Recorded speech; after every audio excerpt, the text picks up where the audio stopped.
علیکم سامعین گرامی، آپ کی سماعتوں کے پیش نظر کتاب ہے دی مونک ہو سولڈ ہز فراری کا اردو ترجمہ کامیابی اور خوشی کے 7 اصول۔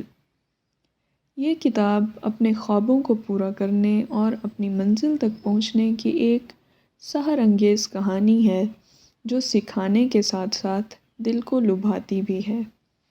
پیش خدمت ہے عرض ناشر۔ رابن شرما ایک ہندوستانی دانشور ہیں۔ انہوں نے ہندوستان کی قدیم روایت سے نئے عہد کے انسان کے لیے کامیابی اور خوشی کے کچھ اصول پیش کیے ہیں۔ ہمارے ہاں غلط فہمی موجود ہے کہ شاید سارے علوم اور تجربات جدید عہد سے وابستہ ہیں اور پرانے عہد کا انسان صرف اندھیروں اور غاروں میں رہا ہے۔ یہ کتاب بتاتی ہے کہ ایسا نہیں ہے، بلکہ قدیم انسان کے تجربے اور مشاہدے سے نئے عہد کا انسان بہت کچھ سیکھ سکتا ہے، اور مصنف نے ثابت بھی کیا ہے کہ آج کے اس ڈیجیٹل عہد کی بے سکونی اور بے یقینی کو پرانے عہد کے تجربے کس طرح ختم کر سکتے ہیں اور ہمیں ایک پرسکون زندگی دے سکتے ہیں۔ مصنف نے کتاب کو ایک کہانی کی شکل میں لکھا ہے اور بہت ہی خوبصورت اور دل لبھانے والے انداز میں زندگی کے مشکل ترین حقائق کو قارئین کے سامنے پیش کیا ہے۔ اس میں بیشتر باتیں شاید آپ نے کہیں اور بھی پڑھی یا سنی ہوں، لیکن یہاں اس کو پیش کرنے اور بیان کرنے کا انداز مصنف ہی کا خاص کارنامہ ہے۔ شاید یہ ہمیں اور کہیں نہ ملے۔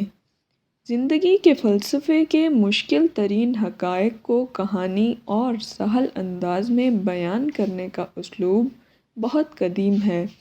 دنیا کے تمام بڑے مذاہب میں بہت سے مشکل ترین حقائق کو کہانی اور واقعات کے قالب میں ڈھالا گیا ہے تاکہ انسان کی دلچسپی برقرار رہے۔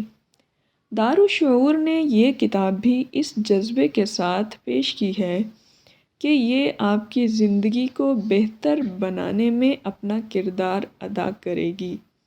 اگر آپ کو اس کتاب سے فائدہ پہنچا ہے تو آپ ضرور اسے ضرورت مند انسانوں تک پہنچائیں، کیونکہ زندگی میں کوئی بھی انسان محض اپنے لیے اکیلا نہیں جیتا، بلکہ وہ اجتماعیت کا حصہ ہوتا ہے۔ لہٰذا دارالشعور کی زندگی افروز کتابوں کو ضرورت مند نوجوانوں تک پہنچانا ایک عظیم مقصد کا حصہ ہے، لہٰذا اس میں اپنا کردار ادا کیجیے۔ کتاب کا پہلا باب ہے مسئلے کا آغاز۔ ونسٹن چرچل کا ایک قول ہے کہ مجھے یقین ہے کہ آج ہم اپنی قسمت کے خود مالک ہیں۔ جو کام ہمیں سونپا گیا ہے وہ ہماری صلاحیت سے بڑھ کر نہیں ہے۔ اس کام کی تکمیل میں آنے والی مشکلات اور مصائب ایسے نہیں ہیں جنہیں ہم برداشت نہ کر سکیں۔ جب تک ہمیں اپنی ذات اور اپنے ارادے پر یقین ہے، ہمیں یہ یقین بھی رکھنا چاہیے کہ فتح ضرور حاصل ہوگی۔ کہانی پیش خدمت ہے۔ وہ کمرہ عدالت کے درمیان میں گر پڑا۔ وہ ملک کے چند کامیاب ترین وکیلوں میں سے ایک تھا۔ وہ اپنے $3000 کے اس مقدمے کی وجہ سے بھی مشہور تھا جو اس نے اٹلی میں جیتا تھا۔ میں یہ حادثہ دیکھ کر اپنی جگہ پر ساکن کھڑا تھا۔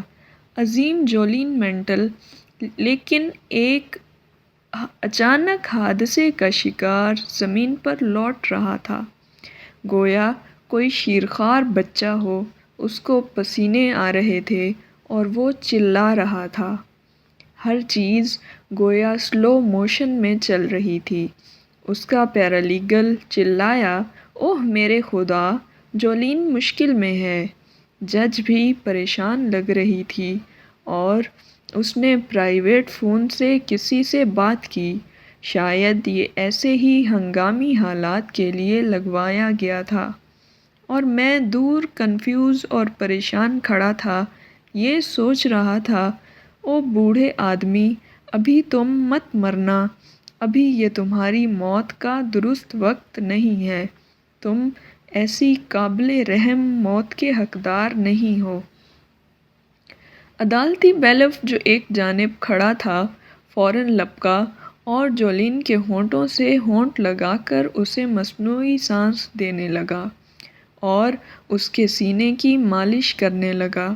پیرالیگل جولین کے چہرے پر جھکی ہوئی تھی اور اس کی بھوری زلفوں کی لٹیں جولین کے چہرے کو چھو رہی تھیں، جو اس کے کانوں میں کچھ کہہ رہی تھی لیکن یہ الفاظ سنے نہیں جا رہے تھے۔ میں جولین کو 17 سال سے جانتا تھا۔ میں جولین کو قانون کے ایک نوجوان طالب علم کی حیثیت سے پہلی بار ملا تھا جب اس کے والدین نے بطور انٹرن مجھے اپنے گھر بلایا تھا۔ وہ ایک ذہین، بے خوف اور ہینڈسم قانون دان تھا جس کے بڑے بڑے خواب تھے۔ جولین لاء فرم کا سب سے نوجوان سٹار تھا۔ مجھے ابھی تک یاد ہے کہ ایک بار رات گئے دفتر سے واپسی پر میری نظر جولین کے دفتر میں پڑی تو وہاں ونسٹن چرچل کا ایک قول آویزاں تھا جو جولین جیسے آدمی کے لیے ہی کہا گیا تھا۔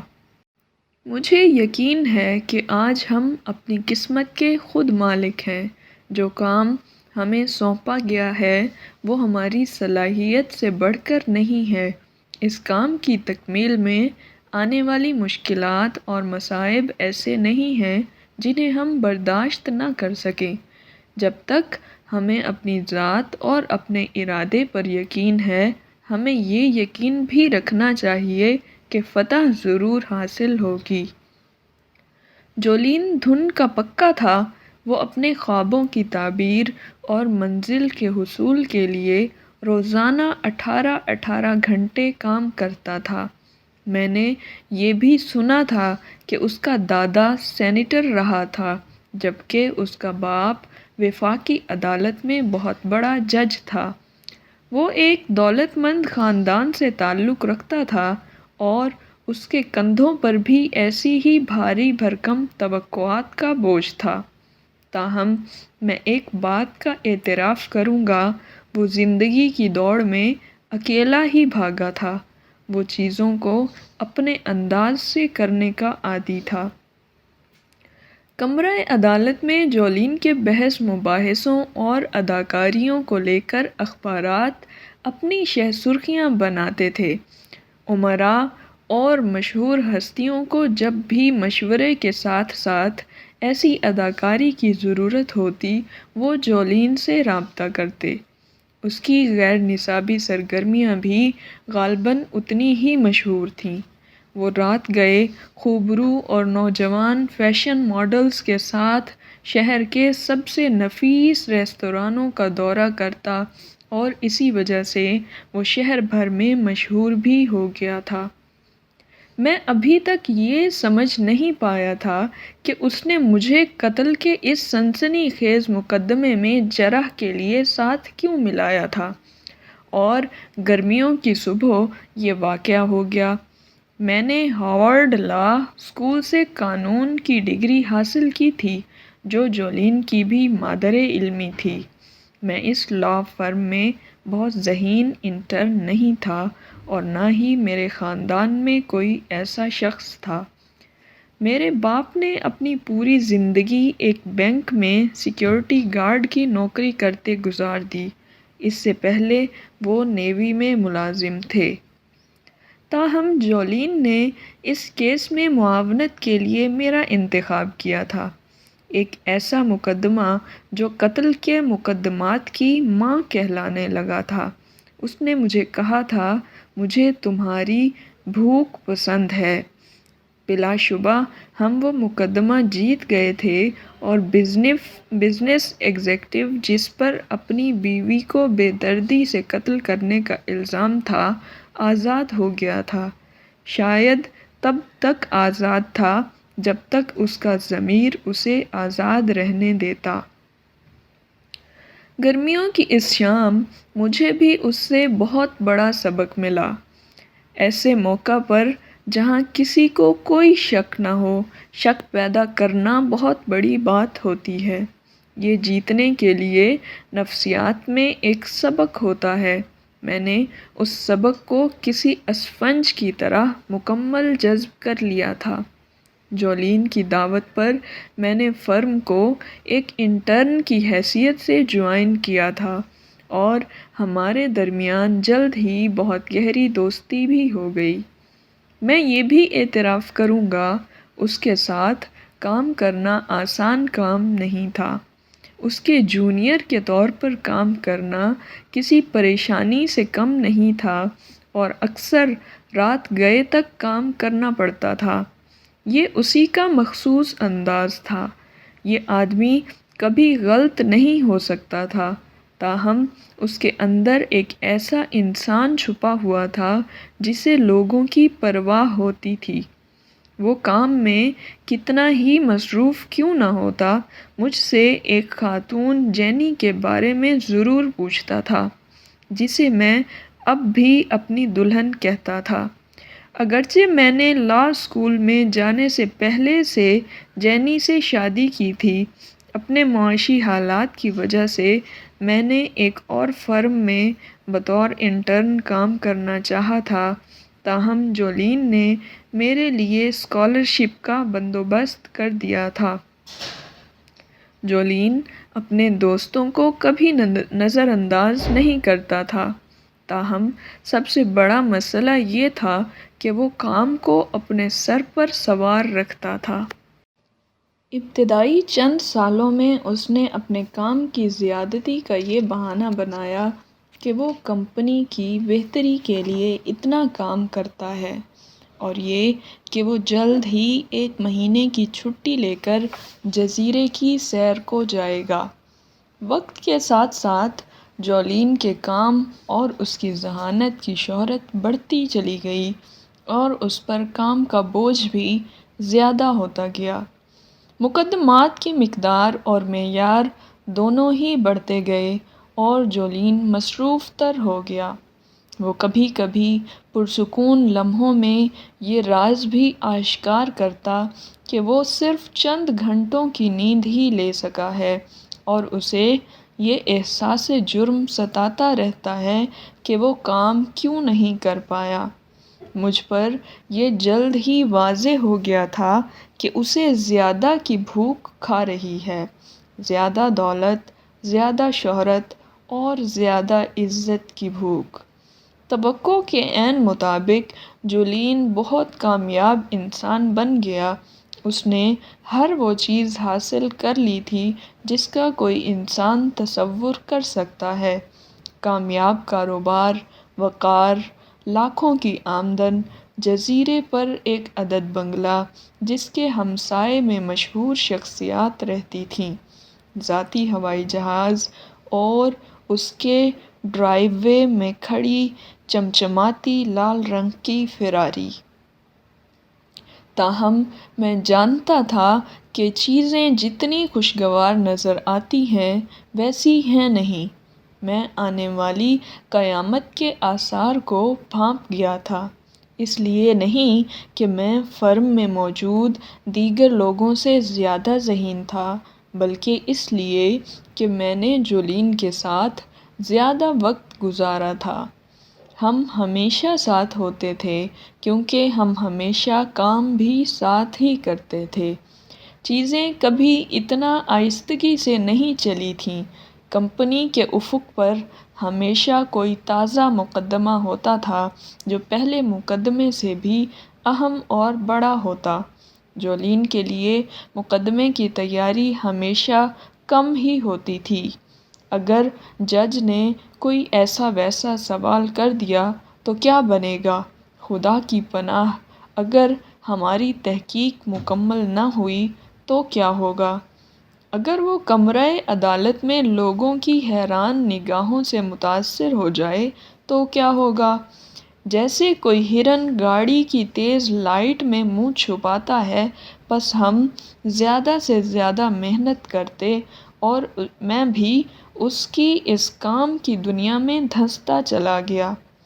ہم دونوں وقت کے غلام آدھی رات تک شیشے، اسٹیل اور پتھر سے بنے اپنے اس دفتر میں رہتے، جب باقی لوگ اپنے گھروں میں اپنی فیملیوں کے ساتھ اپنا وقت گزار رہے ہوتے تھے، یہ سوچتے کہ ہم نے دنیا کو اس کی دم سے پکڑ رکھا ہے۔ میں جتنا زیادہ وقت جولین کے ساتھ گزارتا، اتنا ہی مجھے یہ احساس ہوتا کہ جولین زمین میں دھنستا جا رہا ہے۔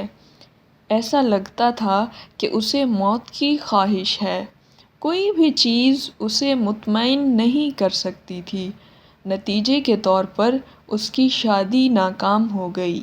وہ اپنے باپ سے بھی بہت کم بات چیت کرتا۔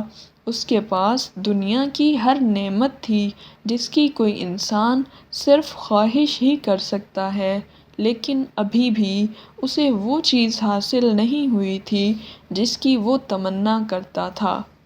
یہ جسمانی، جذباتی اور روحانی طور پر ظاہر ہوتی تھی۔ 53 سال کی عمر میں جولین 70 سال کا بوڑھا آدمی لگتا تھا۔ اس کا چہرہ جھریوں کا انبار لگتا تھا۔ وہ کامیابی کے لیے کوئی دقیقہ فر و گذاشت نہیں کرتا تھا اور اس کی زندگی خصوصی طور پر بے ہنگم پن کا عملی ثبوت تھی۔ رات گئے فرینچ ریستورانوں میں کھانے، سگار کے بعد سگار اور مشہور فرینچ برانڈی پی پی کر اس کا وزن حد سے زیادہ بڑھ گیا تھا۔ وہ ہمیشہ بیماری کی شکایت کرتا اور کہتا کہ وہ بیمار رہ کر تنگ آ گیا ہے۔ اس کی حس مزاح ختم ہو گئی تھی اور معلوم ہوتا تھا کہ وہ زندگی میں دوبارہ کبھی نہیں ہنسا۔ جولین کی پرجوش فطرت اب اداس اور غمگینی میں بدل گئی تھی۔ ذاتی طور پر میں یہ سمجھتا تھا کہ اس کی زندگی کا مقصد ہی ختم ہو گیا ہے۔ غالباً سب سے افسوسناک بات یہ تھی کہ اسے اب کمرۂ عدالت میں بھی اتنی دلچسپی نہیں رہی تھی۔ میں اس کو جلدی موت سے بچانے کے لیے نہ صرف ایک پریشر تھا، بلکہ میں اس سے بھی زیادہ اہمیت اختیار کر گیا تھا۔ مجھے یہ کوئی روحانی چیز لگتی تھی۔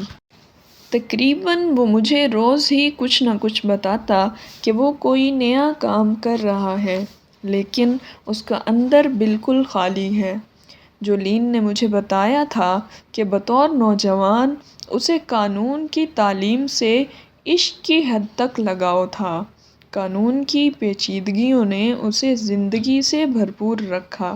ماضی میں وہ کنیکٹیکٹ کے چند امیر ترین نوجوانوں میں سے ایک تھا۔ وہ خود کو اچھائی کا ایک منبع تصور کرتا تھا جو ہر وقت دوسروں کی مدد کے لیے تیار رہتا۔ اسی وژن نے اس کی زندگی کو معانی دیے، اسے ایک مقصد آگے بڑھنے کی انرجی دی۔ میرے فرم کے جوائن کرنے سے پہلے جولین کے ساتھ کوئی حادثہ برپا ہوا تھا جسے میں جان نہیں پایا تھا، نہ ہی میں نے کسی سے پوچھنے کی کوشش کی۔ اور پھر آج یہ دن آ گیا جب جولین کو ہارٹ اٹیک ہوا اور اسے اپنے فنا ہونے کا احساس ہوا۔ وہ عدالت کے کمرہ نمبر 7 کے درمیان میں گرا ہوا تھا، بالکل اسی کمرے میں جہاں ہم نے اپنے کیریئر کا سب سے مشہور مقدمہ جیتا تھا۔ دوسرا باب ہے پراسرار ملاقاتی۔ یہ فرم کے تمام ممبران کی ایک ہنگامی میٹنگ تھی۔ جیسے ہی ہم مرکزی کمرے میں داخل ہوئے تو میں سمجھ گیا کہ کوئی بہت ہی سنجیدہ معاملہ ہے۔ بوڑھے ہارڈنگ نے سب سے پہلے بات کا آغاز کیا۔ میں بہت خوفزدہ ہوں اور آپ کو ایک بری خبر سنانا چاہتا ہوں۔ کل عدالت میں ایئر اٹلانٹک کیس پر بحث کرتے ہوئے جولین مینٹل کو شدید قسم کا ہارٹ اٹیک ہوا ہے۔ وہ انتہائی نگہداشت ایوارڈ میں زیر علاج ہے۔ لیکن ڈاکٹروں نے بتایا ہے کہ اس کی حالت خطرے سے باہر ہے اور وہ جلد صحت یاب ہو جائے گا۔ جولین نے فیصلہ کیا ہے کہ وہ اپنے خاندان اور وکالت کے پیشے کو چھوڑ دے گا۔ میں یہ سن کر سکتے میں آ گیا۔ میں جانتا تھا کہ جولین کو بہت پریشانیاں تھیں، تاہم یہ اندازہ نہیں تھا کہ وہ یہ سب ترک کر دے گا۔ لیکن ہم نے کافی عرصہ ایک ساتھ گزارا تھا اور جولین کو چاہیے تھا کہ وہ مجھے اپنی پریشانیاں ضرور بتاتا۔ اس نے مجھ سے ہسپتال میں ملاقات بھی نہیں کی۔ میں جب بھی گیا تو نرسوں نے بتایا کہ وہ آرام کر رہا ہے، اسے تنگ نہیں کرنا۔ حتیٰ کہ اس نے فون پر بھی مجھ سے بات نہیں کی۔ شاید میں اسے اس زندگی کے بارے میں یاد کرواتا جسے وہ بھولنا چاہتا ہے۔ لیکن مجھے اس رویے سے تکلیف ہوئی۔ تقریباً 3 سال کا عرصہ گزر گیا۔ آخری بار میں نے یہ سنا تھا کہ جولین انڈیا کے کسی سفر پر گیا ہے۔ اس نے ایک پارٹنر کو بتایا کہ وہ اپنی زندگی کو سادہ اور آسان بنانا چاہتا ہے۔ اسے کچھ سوالوں کا جواب چاہیے اور یہ اسے انڈیا میں ہی مل سکتے ہیں۔ اس نے اپنا بنگلہ، اپنا ذاتی جہاز اور اپنا نجی جزیرہ بھی فروخت کر دیا اور اپنی سرخ فراری بھی بیچ دی۔ 3 سال گزر گئے اور میں ایک نوجوان ناپختہ وکیل سے ایک تجربہ کار اور عمر رسیدہ وکیل میں ڈھل گیا۔ میری بیوی اور میرا ایک بچہ بھی تھا۔ پھر مجھے بھی زندگی کے معانی تلاش کرنے کا خبت ہو گیا اور میں سوچنے لگا شاید میرے بچے نے میری زندگی کو بامقصد بنا دیا ہے۔ میری بیوی بچے نے واقعی زندگی کو بدل کر رکھ دیا تھا۔ میرے باپ نے ایک بار مجھ سے کہا تھا کہ جون بسترِ مرگ پر انسان کو احساس ہوتا ہے کہ کاش وہ دفتر میں اتنا وقت نہ گزارتا۔ بس میں نے کچھ زیادہ وقت اپنے گھر والوں کے ساتھ گزارنا شروع کر دیا۔ میں نے ایک روٹری کلب بھی جوائن کیا اور ہفتے میں ایک دن اپنے دوستوں سے گولف کھیلتا تاکہ ان سے بھی تعلق مضبوط رہے۔ میں جولین کے بارے میں بھی سوچتا کہ جب سے ہم علیحدہ ہوئے ہیں اب تک کیا ہوا ہوگا۔ شاید وہ انڈیا میں کہیں جا کر سکون سے آباد ہو گیا ہو اور اس کی روح جس چیز کے لیے بے تاب تھی وہ اسے مل گئی ہو، یا شاید وہ نیپال کی پہاڑیوں پر چڑھ رہا ہو۔ لیکن ایک بات حقیقت تھی کہ وہ وکالت کے پیشے کی طرف واپس نہیں آیا۔ 2 ماہ پہلے میرے دروازے پر دستک ہوئی اور مجھے اپنے کچھ سوالوں کا جواب مل گیا۔ مجھے اپنے ان صبر آزما دنوں کی ایک ساتھی جینوین، جو میری اسسٹنٹ بھی تھی، نے دروازے پر دستک دی اور کہا کہ باہر انتظار گاہ میں آپ سے کوئی ملنا چاہتا ہے۔ وہ کہتا ہے کہ ابھی ملنا ہے اور ملے بغیر جانا بھی نہیں۔ جینوین، میں پہلے ہی بہت لیٹ ہو گیا ہوں۔ ہملٹن کا کیس سننے سے پہلے مجھے کچھ کھانا بھی ہے۔ تم اسے منع کر دو، میں نہیں مل سکتا۔ لیکن سر، وہ کہہ رہا ہے کہ اسے لازمی ملنا ہے، جو بھی ہو جائے، جینوین نے کہا۔ میں نے پہلے سیکیورٹی کو بلانے کا سوچا لیکن پھر ہتھیار ڈالتے ہوئے کہا، اچھا اسے بھیجو۔ دروازہ کھلا اور میرے سامنے 30-35 سال کا ایک شخص کھڑا تھا۔ وہ لمبا تڑنگا اور صحت مند آدمی تھا۔ اس کو دیکھ کر مجھے اپنے لاء اسکول کے وہ کلاس فیلوز یاد آ گئے جن کا تعلق بہت امیر گھرانوں سے تھا، جو بہت صحت مند ہوتے تھے، جن کے گھر بہت خوبصورت ہوتے تھے اور جن کے پاس بہت اچھی گاڑیاں ہوتی تھیں۔ اس کے چہرے سے سکون چھلک رہا تھا اور اس کی نیلی آنکھیں، مجھے یوں محسوس ہو رہا تھا کہ میرے آر پار ہو رہی ہیں، جیسے کوئی تیر جسم کے آر پار ہو جائے۔ میں نے سوچا شاید کسی اور وکیل کو میری خدمت درکار ہے، لیکن یہ وہاں کھڑا مجھے گھور کیوں رہا ہے؟ مجھے امید تھی کہ طلاق کا وہ کیس جو میں نے پچھلے ہفتے جیتا ہے، اس میں اس کی بیوی کو عدالت میں پیش نہیں کیا گیا اور شاید سیکیورٹی کو بلانے کا خیال بھی اتنا برا نہیں تھا۔ وہ آدمی نرم سی مسکراہٹ سجائے مجھے دیکھتا رہا، گویا گوتم بدھ اپنے کسی پیارے شاگرد کو دیکھتا ہو۔ آخر کار اس نے اس خاموشی کو توڑا اور کہا، جون، یہ طریقہ ہے اپنے مہمانوں کے ساتھ پیش آنے کا؟ حتیٰ کہ اس سے بھی تم یہ سلوک کر رہے ہو جس نے تمہیں یہ سکھایا کہ کامیابی کیسے حاصل کی جاتی ہے۔ میں یہ کامیابی کا گر اپنے تک بھی محدود رکھ سکتا تھا۔ مجھ پر ایک سنسنی سی طاری ہو گئی۔ میں اس نرم اور شہد جیسی میٹھی آواز کو فوراً پہچان گیا۔ میرا دل دھک دھک کرنے لگا۔ جولین، یہ تم ہو؟ مجھے یقین نہیں آ رہا کہ تم آ گئے ہو۔ اس کے بلند قہقہے نے میرے شک کو یقین میں بدل دیا۔